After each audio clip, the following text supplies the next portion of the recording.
Hi guys, welcome back to my YouTube channel that is Swapna's Tutorial. So ನೀವೇ ನನ್ನ ಚಾನಲ್ಗೆ subscribe ಆಗಿಲ್ಲ ಅಂದರೆ ಪ್ಲೀಸ್ ಸಬ್ಸ್ಕ್ರೈಬ್ ಆಗಿ ವಿಡಿಯೋಸ್ನ ಲೈಕ್ ಮಾಡಿ ಶೇರ್ ಮಾಡಿ ಹಾಗೆ ಕಮೆಂಟ್ ಮಾಡಿ. ಸೊ ಇವತ್ತು ನಾನು ಮಾಡ್ತಿರೋ ಸಬ್ಜೆಕ್ಟ್ ಯಾವುದು ಅಂದರೆ ಫಸ್ಟ್ ಸೆಮ್ MCOMನ ಮ್ಯಾನೇಜರಿಯಲ್ ಫಿನಾನ್ಸ್ ಅಂತ ಹೇಳಿ ಈ ಒಂದು ಸಬ್ಜೆಕ್ಟ್ನ ಎಕ್ಸ್ಪ್ಲೈನ್ ಮಾಡ್ತಿದ್ದೀನಿ. ಸೊ ಇದು MCOM ಸಿಲೆಬಸ್ ಆಗಿದೆ. ಇದು ಬರೀ MCOMಗಂತ ಅಲ್ಲ, ಡಿಗ್ರಿಗಾಗಿರ್ಬೋದು ಎಲ್ಲರಿಗೂ ಕೂಡ ಈ ಒಂದು ಕಾನ್ಸೆಪ್ಟ್ ಅನ್ನೋದು ಇದ್ದೇ ಇರುತ್ತೆ. ಓಕೆನಾ. ಸೊ ಈ ಮ್ಯಾನೇಜರಿಯಲ್ ಫಿನಾನ್ಸಲ್ಲಿ ಫಸ್ಟ್ ಚಾಪ್ಟರ್ ಯಾವುದು ಅಂದರೆ ಇಂಟ್ರಡಕ್ಷನ್ ಟು ಫಿನಾನ್ಸ್ ಅಂತ ಹೇಳಿ. ಸೊ ಇದರಲ್ಲಿ ಪಾರ್ಟ್ 1ನ ನಾನು ಎಕ್ಸ್ಪ್ಲೈನ್ ಮಾಡ್ತಿದ್ದೀನಿ. ಓಕೆನಾ. ಸೊ ಪಾರ್ಟ್ 1ನಲ್ಲಿ ಇವಾಗ first meaning of finance. So finance ಅಂದರೆ ಏನು ಅಂತ ಹೇಳಿ ನಾವು ಫಸ್ಟ್ ತಿಳ್ಕೊಬೇಕಾಯ್ತಾ. ಸೊ ಇದೇನು ಅಂದರೆ ಇಂಟ್ರಡಕ್ಷನ್ ಟು ಫಿನಾನ್ಸ್ ಆಗಿರೋ ರೀಸನಿಂದ ನಮಗೆ ಫಿನಾನ್ಸ್ ಅಂದರೆ ಏನು ಫಸ್ಟ್ ಅದನ್ನು ತಿಳ್ಕೊಂಡೆ ಅಲ್ವಾ ನಾವು ಬೇರೆ ಕಾನ್ಸೆಪ್ಟ್ಗೆ ಹೋಗಬೇಕು. ಸೊ ನೋಡಿ, ಫಿನಾನ್ಸ್ ಅಂದರೆ ಏನು ಅಂದರೆ it is defined as the management of money and includes activities such as investing, borrowing, lending, budgeting, saving and forecasting. ಅಂದರೆ ಏನು ಇವಾಗ ಎಕ್ಸಾಂಪಲ್ ಇನ್ವೆಸ್ಟ್ಮೆಂಟ್ ಅಂದರೆ ಏನು, ಫಿನಾನ್ಸ್ ಅಂದರೆ ಏನು ಅಂದರೆ ಫಿನಾನ್ಸ್ ಅನ್ನೋದು ನಾವು ಮನಿ ಅಂತ ಹೇಳಿ ರೆಪ್ರೆಸೆಂಟ್ ಮಾಡ್ತೀವಲ್ಲ. ಸೊ ಫಿನಾನ್ಸ್ ಅಂದರೆ ಏನು ಅಂದರೆ ಮ್ಯಾನೇಜ್ಮೆಂಟ್ ಆಫ್ ಮನಿ. ಸೊ ಅಂದರೆ ಏನು ಅಂದರೆ ನಮ್ಮ ಹತ್ರ ಇರುವಂಥ ಒಂದು ದುಡ್ಡು ಏನಿದೆ ಅದನ್ನು ಮ್ಯಾನೇಜ್ ಮಾಡಬೇಕು. And include such activities as, ಇವಾಗ ಮನಿ ಅನ್ನೋದು ನಾವು ಇವಾಗ ಯಾರೋ ಒಬ್ಬರು ಬಿಸ್ನೆಸ್ ಅನ್ನೋದನ್ನ ಸ್ಟಾರ್ಟ್ ಮಾಡಿದ್ರು ಅಂದ್ಕೊಳ್ಳಿ.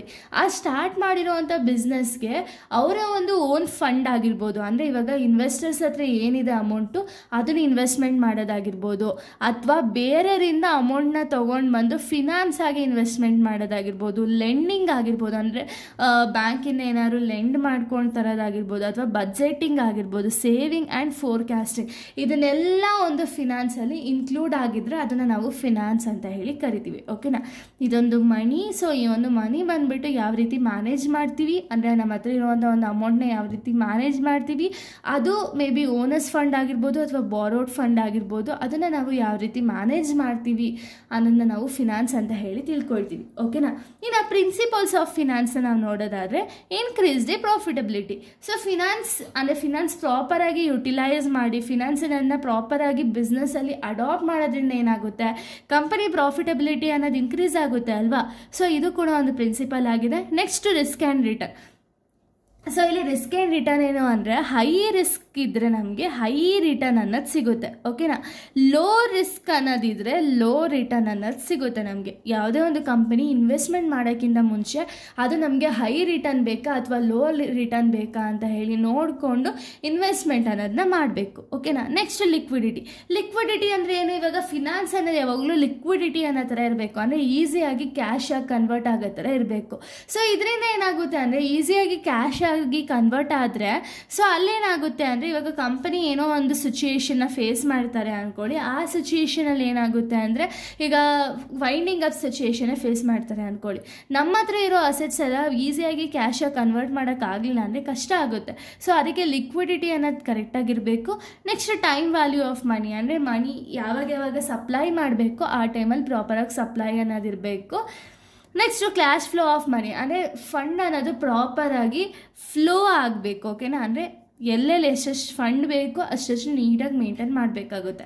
Next diversity. ಇವಾಗ ರಿಸ್ಕ್ ಅನ್ನೋದನ್ನ ಒಂದೇ ಕಡೆ ಇನ್ವೆಸ್ಟ್ಮೆಂಟ್ ಮಾಡೋಕ್ಕಾಗಲ್ಲ. ಅಂದರೆ ಇವಾಗಿರೋ ಅಮೌಂಟ್ನ ಒಂದೇ ಕಡೆ ಇನ್ವೆಸ್ಟ್ ಮಾಡಿದ್ರೆ ಏನಾಗುತ್ತೆ, ಅಲ್ಲಿ ಮೇ ಬಿ ಪ್ರಾಫಿಟ್ ಬಂದರೆ ಹೈ ಪ್ರಾಫಿಟ್ ಬರುತ್ತೆ, ಅದೇನಾದ್ರು ಲಾಸ್ ಆಯಿತು ಅಂದರೆ ಹೈ ಲಾಸ್ ಆಗುತ್ತೆ ಅಲ್ವಾ. ಸೊ ಅದಕ್ಕೆ ಡೈವರ್ಸಿಫೈ ಮಾಡಬೇಕು. ಸ್ವಲ್ಪ ಒಂದೊಂದು ಕಡೆ ಇನ್ವೆಸ್ಟ್ಮೆಂಟ್ ಮಾಡೋದ್ರಿಂದ ನಮಗೇನಾಗುತ್ತೆ ಅಂದರೆ ಇವಾಗ ಒಂದು ಕಡೆ ಪ್ರಾಫಿಟ್ ಆಗಲಿಲ್ವಾ ಪರವಾಗಿಲ್ಲ, ಇನ್ನೊಂದು ಕಡೆ ಪ್ರಾಫಿಟ್ ಆಗುತ್ತೆ. ಆ ರೀತಿ ಒಂದು ಸಿಚುಯೇಷನನ್ನು ಫೇಸ್ ಮಾಡ್ಬೋದು. ಇಲ್ಲ ಒಂದೇ ಕಡೆ ನಾವು ಅಮೌಂಟ್ನ ಹಾಕಿದ್ರೆ ಪ್ರತಿಯೊಂದು ಅಮೌಂಟು ಕೂಡ ಅಲ್ಲೇ ಕಳ್ಕೊಂಡು ಅಂದರೆ ಎಷ್ಟು ಬೇಜಾರಾಗುತ್ತೆ ಅಲ್ವಾ. ಸೊ ಅದಕ್ಕೆ ಡೈವರ್ಸಿಫೈ ಅನ್ನೋದನ್ನ ಮಾಡಬೇಕು. ಇಷ್ಟು ಕೂಡ ಒಂದು ಪ್ರಿನ್ಸಿಪಲ್ಸ್ ಆಫ್ ಫಿನಾನ್ಸ್ ಆಗಿದೆ. ಇನ್ನು ನೆಕ್ಸ್ಟ್ ಟಾಪಿಕ್ ನಾವು ನೋಡೋದಾದರೆ types of finance. So finance ಅನ್ನೋದು 2 ಟೈಪ್ಸ್ ಆಗಿ ಡಿವೈಡ್ ಆಗಿದೆ, ಒಂದು ಶಾರ್ಟ್ ಟರ್ಮ್ ಇನ್ನೊಂದು ಲಾಂಗ್ ಟರ್ಮ್. ಶಾರ್ಟ್ ಟರ್ಮ್ ಫಿನಾನ್ಸಿಗೆ ಎಕ್ಸಾಂಪಲ್ ನಾವು ನೋಡೋದಾದರೆ bank overdraft, trade credit, bills receivable, ಇದೆಲ್ಲ ಶಾರ್ಟ್ ಟರ್ಮ್ ಫಿನಾನ್ಸು. ಓಕೆನಾ. ಈ ಶಾರ್ಟ್ ಟರ್ಮ್ ಫಿನಾನ್ಸ್ ಅನ್ನೋದು ಲೆಸ್ ದ್ಯಾನ್ 1 ಇಯರ್ ಇರುತ್ತೆ. ಸೊ ಇದನ್ನು ಶಾರ್ಟ್ ಟರ್ಮ್ ಫಿನಾನ್ಸ್ ಅಂತ ಹೇಳಿ ಕರಿತೀವಿ. ಇನ್ನು ಲಾಂಗ್ ಟರ್ಮ್ ಫಿನಾನ್ಸ್ ಬಂದುಬಿಟ್ಟು ಲೋನ್ಸು, ಡಿಬೆಂಚರ್ಸು, ರಿಟೈನ್ಡ್ ಅರ್ನಿಂಗ್ಸು, ಇದೆಲ್ಲ ಲಾಂಗ್ ಟರ್ಮ್ ಆಗಿರುತ್ತೆ. ಇದು ಮೋರ್ ದ್ಯಾನ್ 1 ಇಯರ್ ಆಗಿದೆ. ಓಕೆ. ಸೊ ಇಷ್ಟು ಕೂಡ ಒಂದು ಟೈಪ್ಸ್ ಆಫ್ ಫಿನಾನ್ಸು, ಪ್ರಿನ್ಸಿಪಲ್ಸು ಮತ್ತು ಮೀನಿಂಗ್ ಆಫ್ ಫಿನಾನ್ಸ್ ಆಗಿದೆ. ಇನ್ನು ನೆಕ್ಸ್ಟ್ ವಿಡಿಯೋದಲ್ಲಿ ನಾನು ಬೇರೆ ಒಂದು ಟಾಪಿಕ್ನ ಎಕ್ಸ್ಪ್ಲೈನ್ ಮಾಡ್ತೀನಿ. So thank you guys, thanks for watching.